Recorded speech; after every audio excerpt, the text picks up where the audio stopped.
What does squash mean to you? It means the world.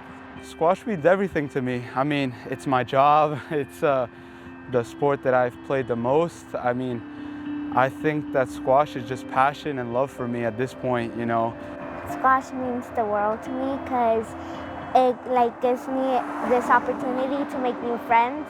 It's like a family, kind of. We all have a bond with each other. The people who've started these programs are passionate about giving squash to low-income kids, and this was the way to do it.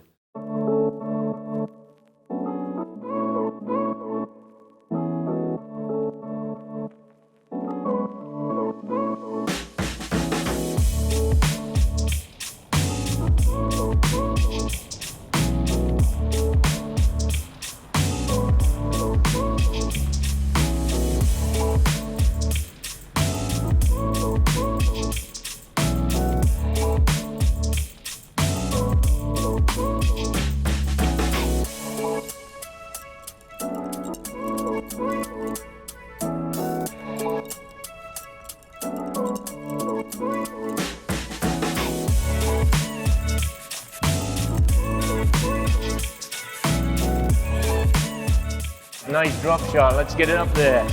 Just made it, well done. Nice drop shot, that's a good shot. Nice and top. Ooh, great shot, matey. Great shot, Steph. My name's Brian Patterson. I live in the States. I bring squash to as many kids as possible. Brian is one of the best things to ever happen to CitySquash. When we started in 2002, we very early on made a commitment that we wanted to ensure that the students who were a part of the program had the opportunity to become the very best squash players they could be, in addition to becoming the best students they could be. And in order to do that, we recognized that you have to give students the highest quality training and competitive opportunities. And so you need people on staff who've got experience and passion for the work. And I knew Brian, he and I started talking about the possibility of his coming to CitySquash. Now, he was one of the first pros from the UK to come over to the US and work in the club squash world.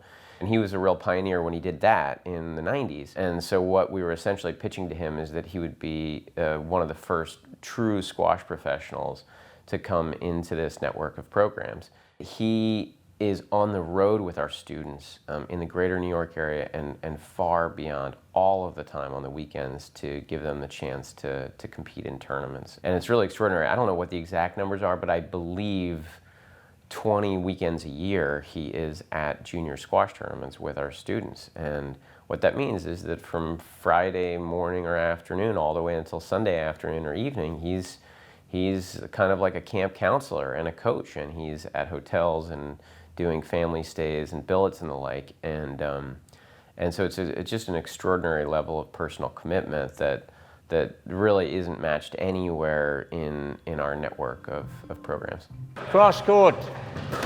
Jamesy, that's a terrible cross court. And have another go.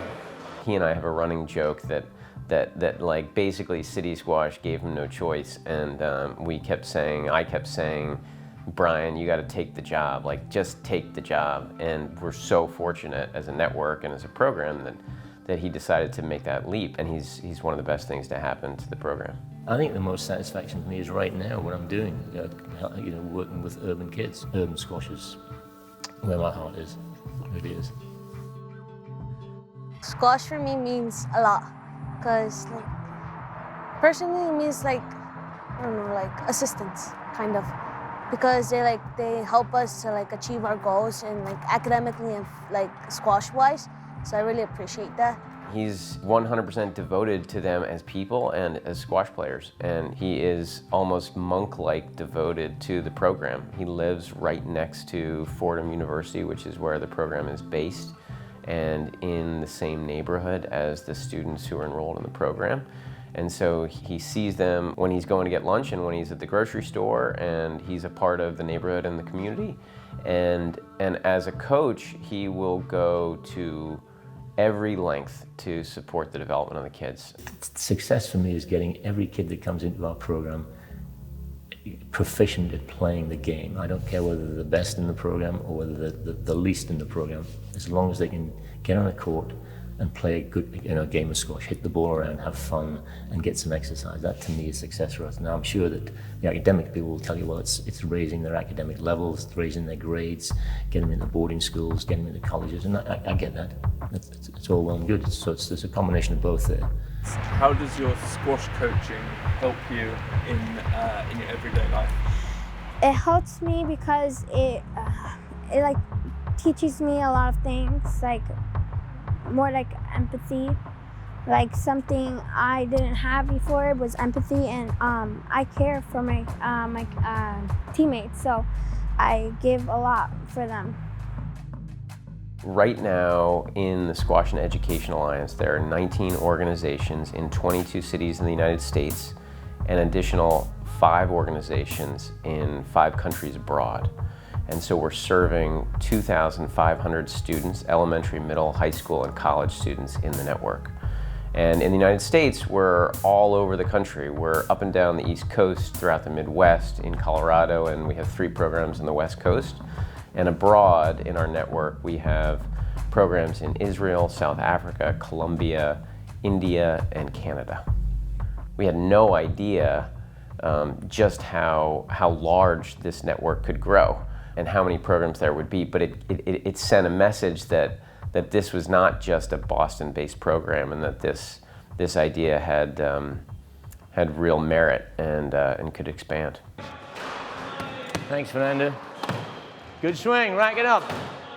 Get your racket up, people, get your racket up. Nice shot. Rack it up. Why do you think squash is such a powerful tool for development? Why does it work so well? First of all, I mean, it's very much a physical sport, and I think parents, certainly even the poorer parents, want their kids to be doing exercise. I think what we do, it's not just the sport itself, but it's what we do with the sport. You know, like we go to play tournaments. We visit other clubs. You know, we'll take all our beginners to a club and play their beginners. You know, we're always buying kids food. I think that's a hook as well. You know, food. We're going to get food. Great. I mean, life is short, so you should be able to enjoy it. And I think these kids should be able to enjoy going on a court and working on their squash. You know, trying to improve to a level that we can take them to. But they also should be able to enjoy it as well. I don't think it should be too much pressure on them. I think if they're good players and you know that they can stand pressure and stand a lot of hard work, that's fine. But the base of the pyramid, I think we talked about this earlier. The base of the pyramid, if it's a big base, and you've got likelihood of better players at the top. So the base needs to be made up of kids who are going to enjoy playing the game. They may never become very good, but they're going to enjoy playing the game. And I think all sports, you know, you've got to enjoy them to want to stay with them. You know, if you don't enjoy a sport, you're probably going to turn around. You know, kids are going to turn around to their parents and say, "Well, I don't want to play this anymore. I don't enjoy it." And I'm not saying that you're able to enjoy it all the time, but I think you certainly should be able to enjoy it a lot of the time. So I'm always having fun with the kids on the court, doing crazy things that makes them laugh, makes them think, "Oh, well, let's try that. It's fun." So that's a big element of my squash coaching. Nice drop shot, Cole. Well taken. Back you go. Length. Go, go, go. Oh, easy. I tried my best to get it in.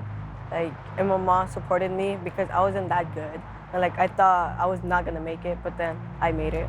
And what does it mean to make it? How did you feel? I'm pretty proud of myself.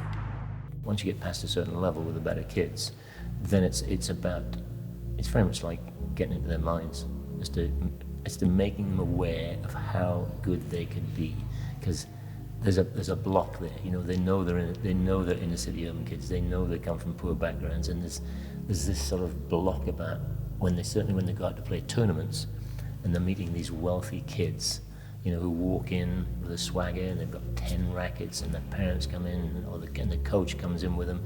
It's a little bit like overwhelming, and it can, you know, their confidence level of our kids is not that high, so we're continually trying to say, hey, you're just as good as them.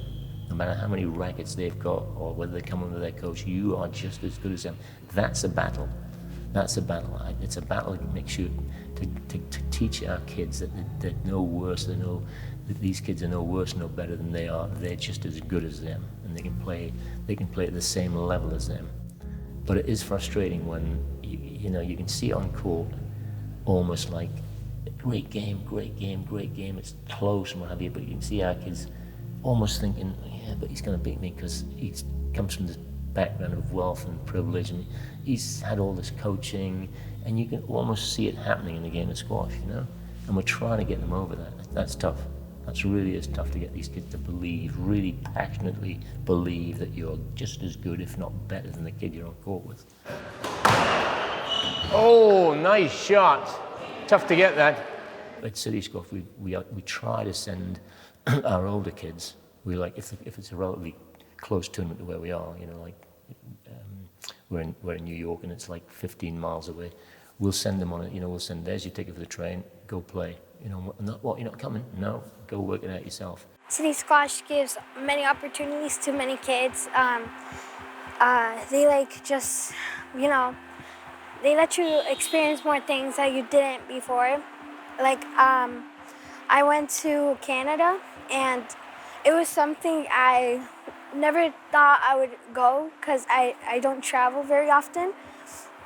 But CitySquash gave me the opportunity to travel with them, and I loved it. I just don't know how to explain it more. I would say 50% of our kids are from one-parent backgrounds. So it's either their dad or mainly their mothers. I'm going to get emotional here. I really am. It's sad when you see some of the parents, and you meet some of the parents when they've got no idea what the kid's doing. They're not interested. They will, you ask them to turn at a certain time for their kid because we've finished, and you need to collect them. 3 hours later, you've still got the kid, and you're waiting for them to arrive because they're just out of it. We had one kid, brilliant kid. He and his mother walked around shelters with a black bag. That was it. That was his life for a long time. But just a good kid. That's the background of some of these kids. It's hard. Sorry.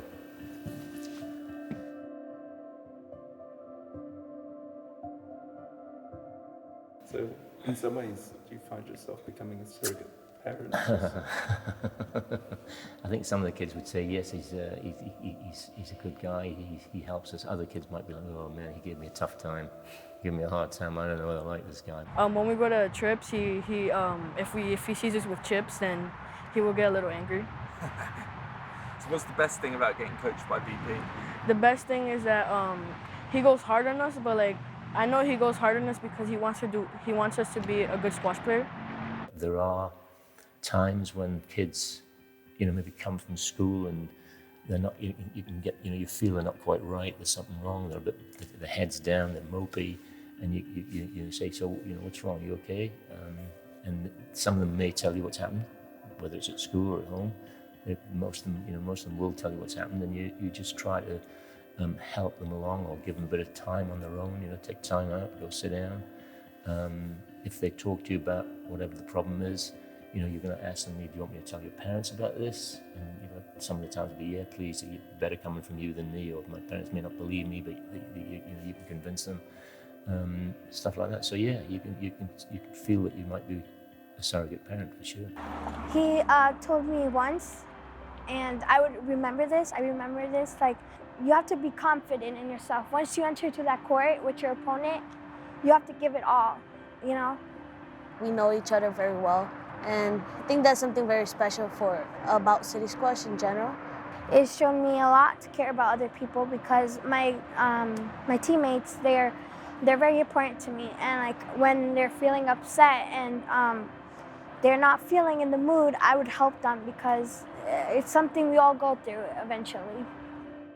The biggest challenge for us is that we've only got 4 squash courts, and there's never a point in time where we can have one kid on a court being given an individual lesson.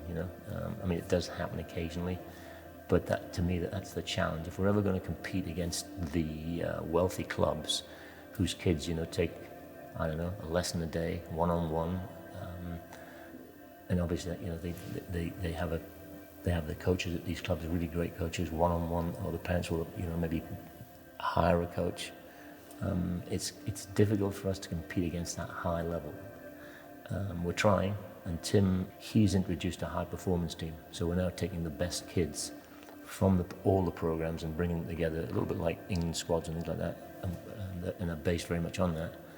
We do 3 of those a season and then a big one in the summer. So we're trying hard to level the playing field, but I don't know if we're ever going to get there. It's tough. So who are the coaches then typically? Urban kids who've gone to college and played in college are now actually coming back into urban squash to be coaches, which I think is brilliant. Well, I've been playing with CitySquash for about 10, 11 years. I started in 6th grade, like most everyone else. My brother was in the program before me, so I was excited about squash before, seeing him compete in tournaments and all the other kids playing and really just having fun. And squash looked very interesting, especially to a boy from the Bronx. So it was definitely worth a shot to try, and I made it in, and it's been 11 years counting. Now I'm working at a job in Mamaroneck as a squash coach at Westchester Squash. It's amazing. You have to be tough at times, but there are also times when you need to step back and go, you know, I can't be tough on this kid because they've gone through a tough day today or something's not quite right here. I'm out of the picture. I'm not in this. You start us off. Think about where you're trying to hit the ball. You're trying to hit it into the service box, so you don't need to hit it too hard. A little bit of height, nice and soft, and the next person's in, okay? Are we ready?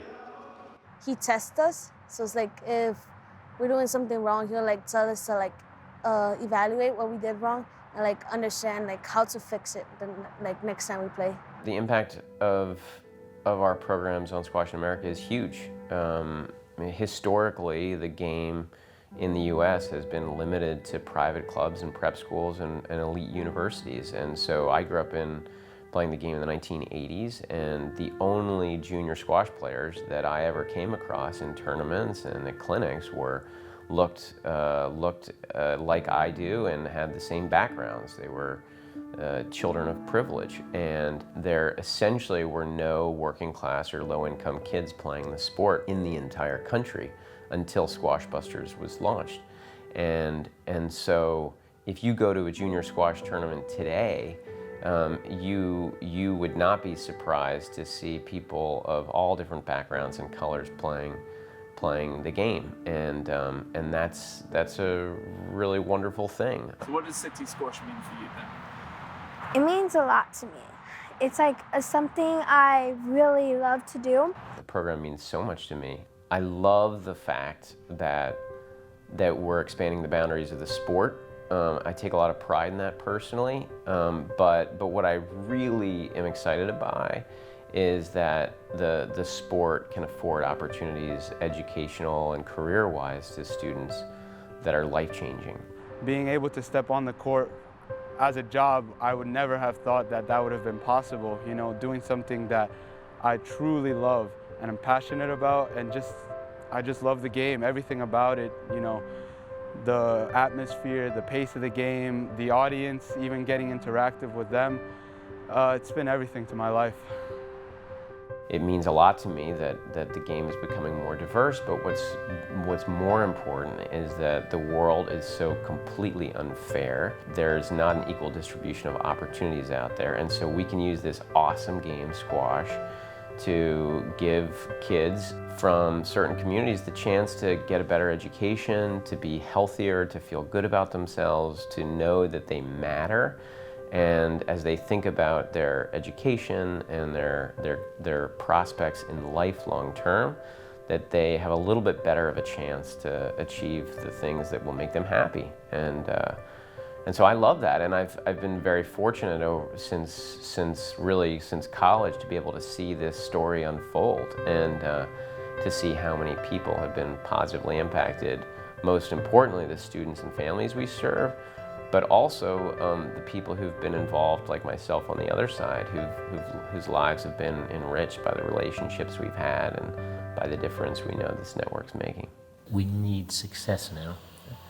We've got success on the academic side, you know, getting kids into private schools, getting them into colleges and this and that, and getting them into jobs and blah, blah, blah. But we need success on the squash side now. We really do, to really put urban squash on the map. This network is deeply indebted to so many people. I mean, thousands and thousands of people wrap their arms around these programs here in the United States and abroad. And we couldn't do it if it weren't for all the people who chip in financially and donate, and the people who decide, like Brian Patterson, to devote their careers to this. These programs are brilliant. I think the parents of some of these kids now, whether it's a single parent or a family, appreciate just how good these programs are and what they're doing for their kids. They're getting them off the streets, they're giving them healthy activity, they're increasing their academics, they are in some cases sending them off to boarding schools. We go out of our way to help kids get into colleges and universities, and all these programs are doing the same thing. So it's, parents can see the benefits of this.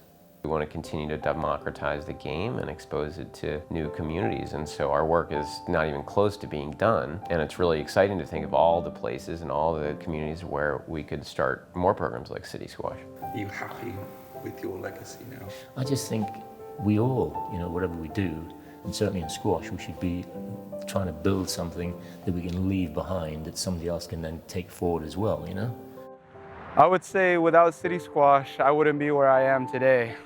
That impactful on my life, they have been everything to me, my family, and I think every kid in CitySquash would say the same thing. It's like a part of me. You can't tear that apart because it's something I love and I would continue doing on to the very end of my life.